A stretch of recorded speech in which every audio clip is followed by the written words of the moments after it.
Selamat sore masyarakat Bali yang saya cintai. Sore hari ini saya menyampaikan informasi tentang perkembangan kasus COVID-19 di daerah yang kita cintai ini. Yang pertama saya laporkan tentang kasusnya, yakni pada hari ini ada pertambahan lagi kasus positif COVID-19, yakni sebanyak 6 orang, sehingga secara akumulatif kasus positif di Bali sampai saat ini menjadi 92 orang. 6 orang yang positif ini terdiri dari 3 orang pekerja migran Indonesia yang baru saja memiliki riwayat perjalanan dari luar negeri. Kemudian yang 2 orang adalah transmisi lokal, artinya terinfeksi dari orang yang positif COVID-19 sebelumnya, dan 1 orang masih investigasi. Saya ulangi, dari 6 orang kasus positif hari ini terdiri dari 3 orang pekerja migran yang punya riwayat perjalanan dari luar negeri, 2 orang transmisi lokal artinya terinfeksi dari orang yang positif sebelumnya, dan 1 orang masih investigasi. Mengapa investigasi? Karena orang ini tidak punya riwayat perjalanan ke luar negeri. Belum pernah selama ini dalam 1 bulan terakhir ini punya riwayat perjalanan ke daerah lain di Indonesia. Dan yang berikutnya juga tidak punya keluarga yang positif, ya. Tidak juga dari keluarga PMI. Karena itu sekarang masih diinvestigasi di mana sebenarnya dia terinfeksi. Kemudian yang sembuh hari ini ada kabar gembira, 1 orang sembuh, yakni WNI orang Bali. Yang sembuh ini adalah melakukan karantina mandiri di rumah. Jadi karena dia positif tetapi dia sehat, ya, tidak ada gejala. Dia dengan tekun dan penuh disiplin melaksanakan karantina mandiri di rumahnya sehingga hari ini bisa sembuh. Dengan demikian, maka secara akumulatif jumlah yang sembuh hari ini menjadi 21 orang.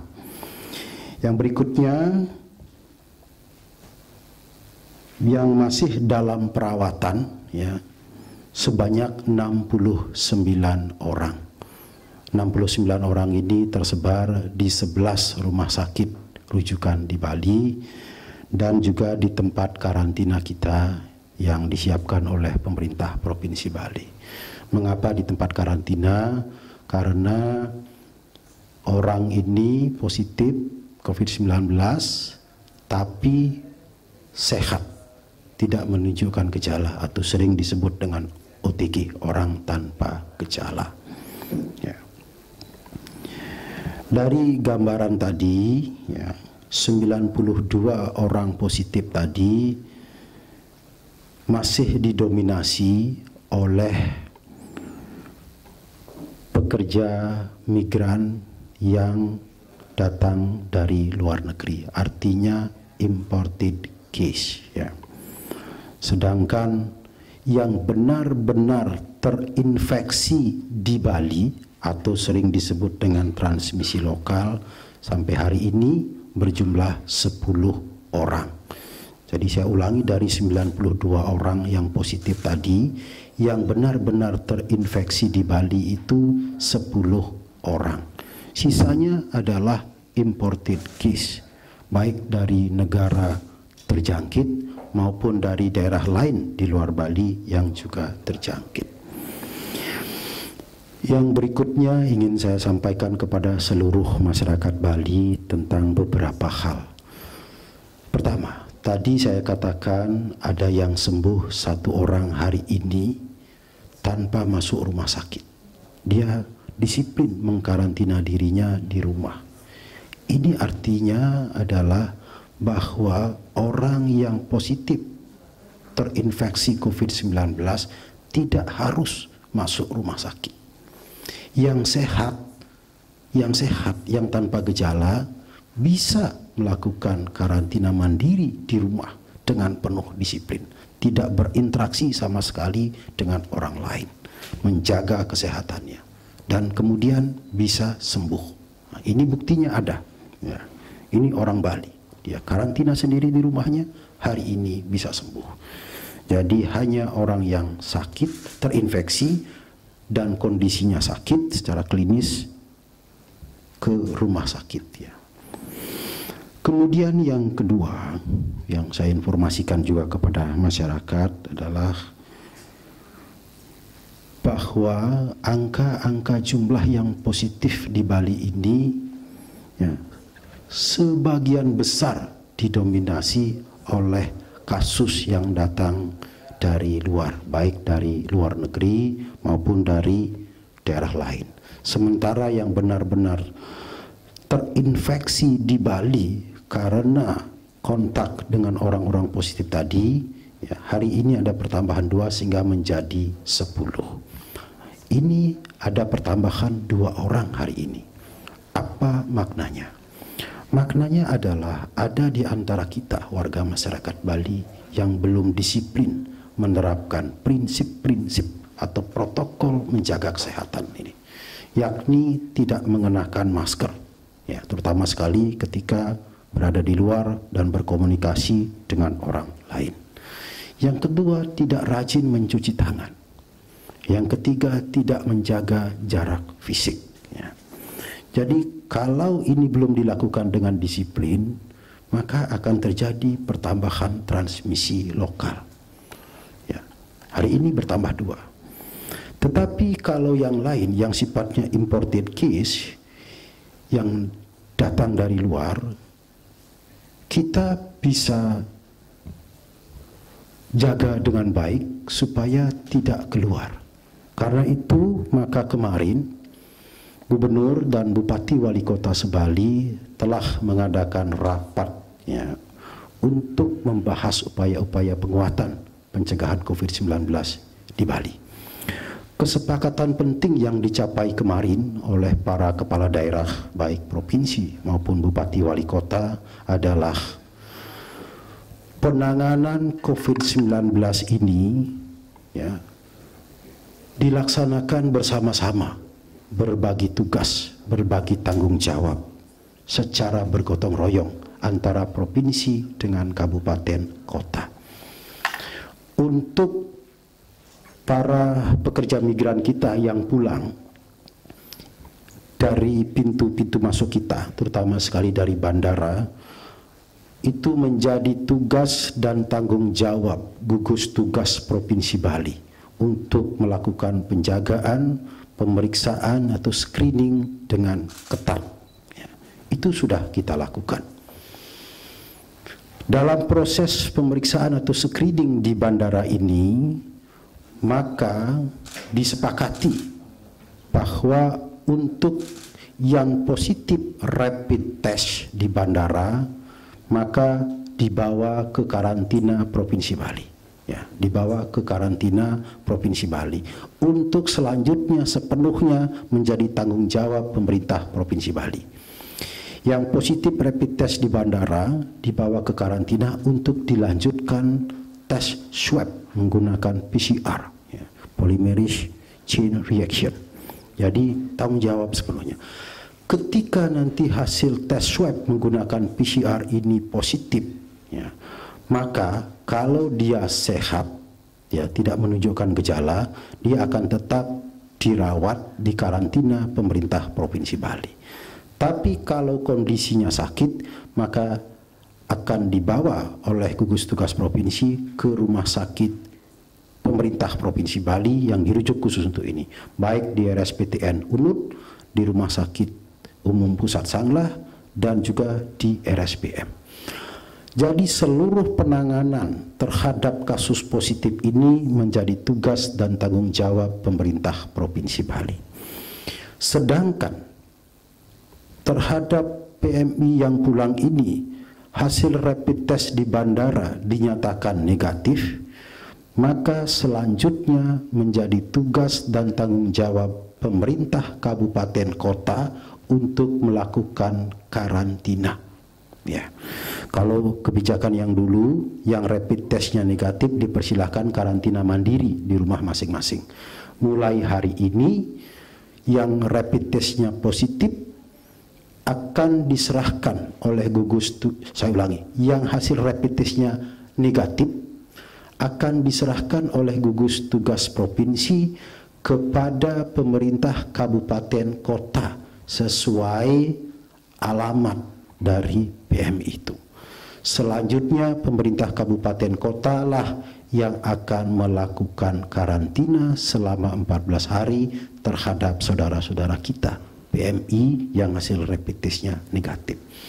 Pelaksanaan karantina oleh Bupati Wali Kota diserahkan sepenuhnya menurut kebijakan Bupati Wali Kota. Apakah melakukan karantina di hotel, apakah melakukan karantina di fasilitas-fasilitas publik milik pemerintah provinsi atau kabupaten kota, atau juga di fasilitas milik pemerintah kabupaten kota maupun milik pemerintah desa atau desa adat. Jadi sepenuhnya dalam pengelolaan pemerintah kabupaten kota. Jadi tidak ada lagi yang pulang ke rumah masing-masing. Karantina itu akan dilakukan dengan penuh disiplin di bawah pengawasan pemerintah kabupaten kota. Kemudian sebelum 14 hari maka juga sudah disepakati kepada mereka akan dilakukan tes swab menggunakan PCR ya, untuk memastikan bahwa ketika dipulangkan itu sudah benar-benar negatif ya. Jadi akan dites swab. Mereka yang hasil tes swabnya negatif maka baru benar-benar boleh pulang ke rumahnya masing-masing. Jika nanti ditemukan ada yang positif hasil tes swabnya, maka tentu akan diserahkan ke provinsi. Selanjutnya provinsi yang akan menanganinya. Apakah dikarantina di tempat karantina pemerintah provinsi atau dibawa ke rumah sakit, tergantung pada kondisinya. Jadi itu kesepakatan yang dicapai oleh para kepala daerah kemarin. Yang berikutnya, memperhatikan data real ya, ini data real bahwa 92 orang kasus positif di Bali ini sebagian besar berasal dari PMI yang pulang, bukan karena transmisi lokal. Yang transmisi lokal sampai hari ini hanya 10, tapi yang lainnya itu adalah imported case. Maka kebijakan berikutnya dari pemerintah Provinsi Bali adalah terus memperketat upaya pengawasan dan pemeriksaan di pintu masuk kita, yakni di Bandara Ngurah Rai. Maka sekarang ini semua PMI yang pulang melalui Bandara Ngurah Rai, apakah itu di kedatangan internasional maupun di kedatangan domestik, maka semuanya kami arahkan mengikuti rapid test. Ya, jadi tidak ada yang dikecualikan, mau datang dari internasional, dari domestik, semuanya mengikuti rapid test. Yang positif diambil provinsi, yang negatif diserahkan kepada kabupaten kota, dijemput, ini dijemput ya, dijemput oleh pemerintah kabupaten kota untuk diantar ke tempat karantina yang dikelola oleh pemerintah kabupaten kota. Begitu juga Gilimanuk. Ya, ini seringkali masih terus saja beredar informasi yang bias di media sosial. Terus ada informasi yang menyatakan begini, kita ini orang Bali dibatasi, dilarang ke sana kemari. Ya. Tetapi orang luar kok boleh masuk terus. Diperlihatkanlah foto orang masuk menyeberang dari Ketapang ke Gilimanuk. Terhadap hal ini dapat saya sampaikan bahwa pemerintah Provinsi Bali tidak bisa menutup Bandara Ngurah Rai, juga tidak bisa menutup pelabuhan penyeberangan dengan daerah lain, karena kepala daerah tidak diberikan kewenangan untuk melakukan hal itu oleh pemerintah pusat.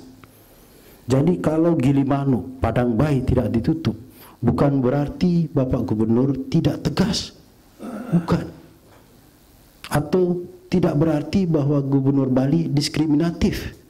yakni membatasi ruang gerak orang Bali tetapi mengizinkan orang luar masuk. Bukan begitu.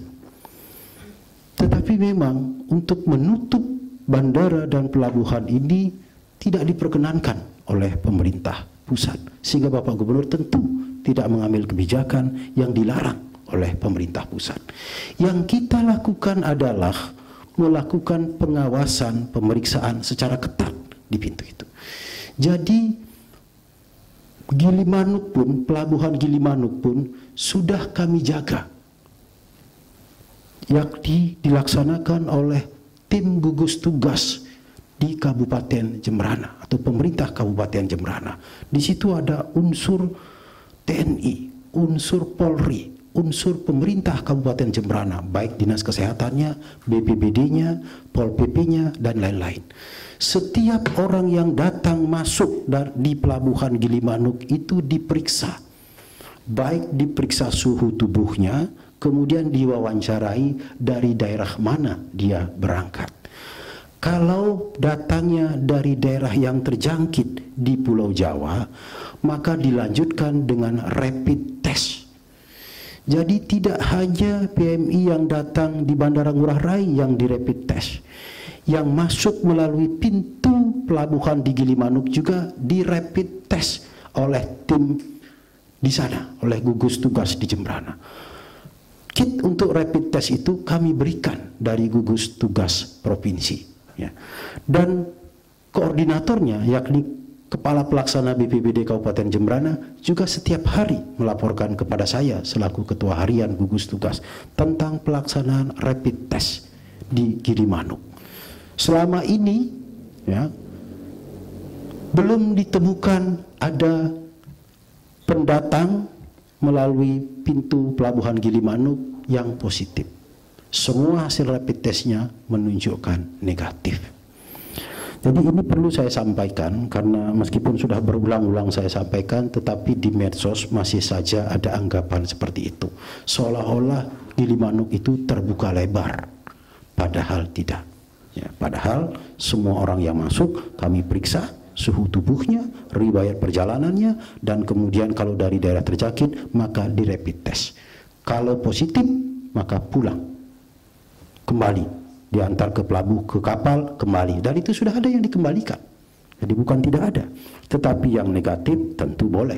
Kenapa? Karena memang pemerintah pusat tidak mengizinkan gubernur untuk menutup itu. Ini mohon dipahami betul. Ya, saya tahu yang memasang status begitu di medsosnya pasti yang tidak mendengar apa yang saya sampaikan atau tidak membaca apa yang pernah saya sampaikan dari berbagai media. Nah, upaya-upaya untuk penguatan penjagaan pemeriksaan di pintu masuk Bali ini adalah untuk memastikan, karena kita tidak bisa menutup bandara, menutup pelabuhan, maka yang kita lakukan adalah pemeriksaan. Jadi setiap orang yang datang diperiksa. Kalau positif kami ambil, yang negatif ditangani oleh pemerintah kabupaten kota. Artinya apa? Yang positif ini akan berhenti di provinsi. Dia tidak akan menginfeksi siapa-siapa, karena sudah kami ambil, kami taruh di karantina. Kalau dia sakit, kami bawa ke rumah sakit. Kalau dia sehat, maka lanjutkan karantina di tempat karantina Provinsi Bali dalam pengawasan yang sangat ketat dari tim yang ada di karantina. Sekarang, untuk memperkecil transmisi lokal, ya, untuk memperkecil ruang gerak transmisi lokal, maka saya harus mengapresiasi kesepakatan rapat kemarin antara Bapak Gubernur dengan Bupati Wali Kota bahwa semua PMI yang pulang wajib karantina di tempat karantina yang disiapkan oleh pemerintah kabupaten kota. Kalau sebelumnya kan pulang karantina mandiri di rumah masing-masing. Mulai hari ini tidak ada karantina mandiri, semua dikarantina di tempat karantina yang dikelola oleh kabupaten kota dalam pengawasan kabupaten kota. Ini adalah upaya untuk memperkecil ruang gerak dari transmisi lokal. Selanjutnya tentu tetap kami berharap supaya seluruh masyarakat Bali untuk bersama-sama, mari kita disiplin dalam upaya-upaya pencegahan COVID ini melalui hal-hal yang kecil sebagaimana saya sering sampaikan. Kemarin dalam surat terbuka juga saya sampaikan. Sebenarnya penyebaran COVID-19 ini dapat dilakukan dengan cara-cara kecil, cara-cara yang mudah, yang tidak membutuhkan biaya.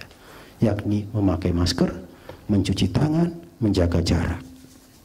Ya, dengan begitu sebenarnya sudah cukup untuk mencegah transmisi lokal. Jadi demikian yang dapat saya sampaikan pada sore hari ini. Atas doa kita bersama, mudah-mudahan penyebaran COVID-19 di Bali ini bisa kita akhiri lebih cepat, dan kemudian masyarakat bisa hidup kembali secara normal, dan kita harapkan perekonomian juga menjadi semakin baik, bergerak dan bertumbuh, sehingga berbagai kesulitan yang dihadapi oleh masyarakat kita bisa kita kurangi ke depan ini. Sekian dan terima kasih. Selamat sore. Langsung pertanyaan Pak. Saya dari Bali Pos Bali TV Winata. Pertanyaan yang cukup banyak disampaikan oleh teman-teman adalah berkaitan dengan keberadaan orang asing yang masih ada di Bali. Ya, terlepas dari kemarin kasus mereka mengadakan pesta, tapi kalau pengamatan kita, kemarin saya ke Canggu itu ada banyak orang asing yang lalu lalang tidak pakai baju, bahkan tidak pakai masker. Nah, adakah data berapa orang asing yang masih ada di sini?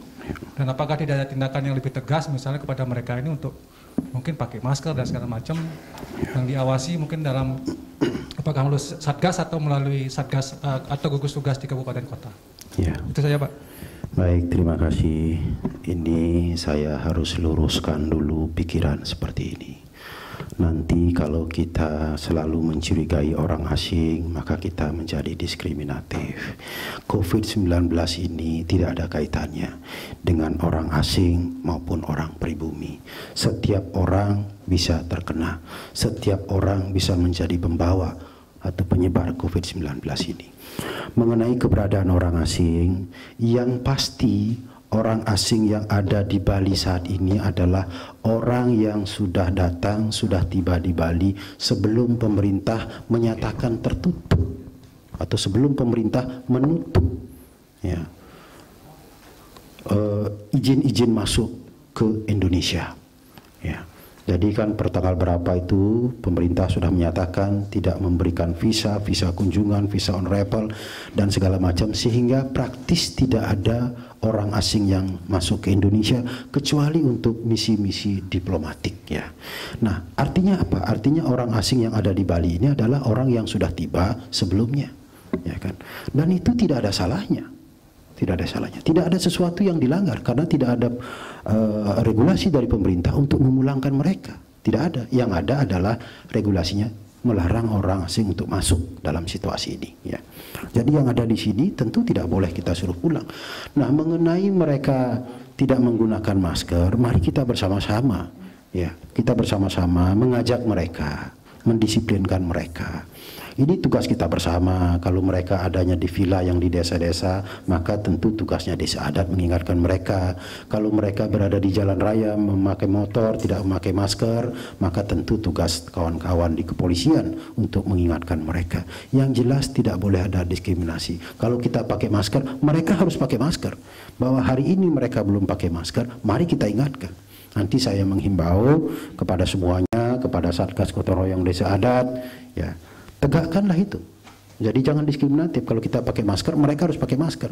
Kalau di jalan, saya menghimbau kepada kawan-kawan kepolisian untuk menghentikan mereka, memberitahu supaya pakai masker. Ya, kalau tidak punya masker, ya kita masih kasih masker kain. Itu ya.